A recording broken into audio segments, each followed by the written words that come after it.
বাড়িতে নিজের মতো করে জগন্নাথের স্নানের আয়োজন করেছি।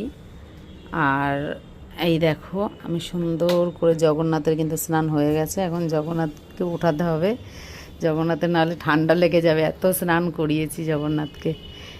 আর দেখো আমার সেটআপটা, আমি কিন্তু আমার বেলকনিতে জগন্নাথের আজকে স্নান করাচ্ছি।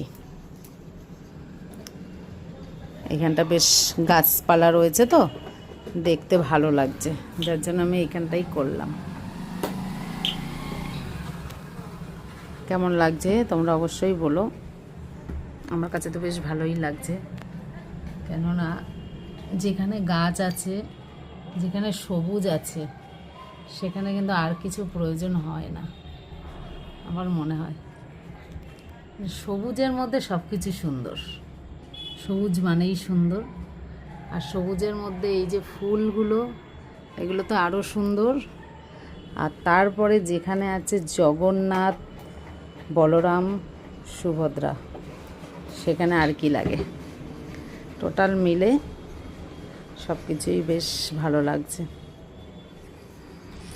আমি সব সাইড থেকে আর কি অ্যাঙ্গেল করে দেখানোর চেষ্টা করছি যে কেমন লাগছে দেখতে।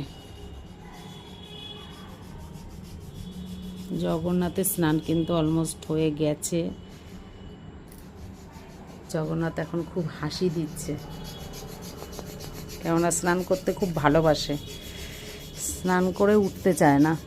যেরকম আমাদের ছেলেরা ছোটোবেলায় গামলায় বসে স্নান করলে আর উঠতে চাইতো না, পরে ঠান্ডা লাগতো, এদেরও এখন সেই অবস্থা। তাহলে চলো জগন্নাথকে এখন উঠিয়ে মুছিয়ে সুন্দর করে এখন ওদেরকে পুজো দেবো। টাটা। আজকে স্নানযাত্রা সবার শুভ হোক। আর জগন্নাথের স্নানযাত্রা দেখা কিন্তু খুব শুভ।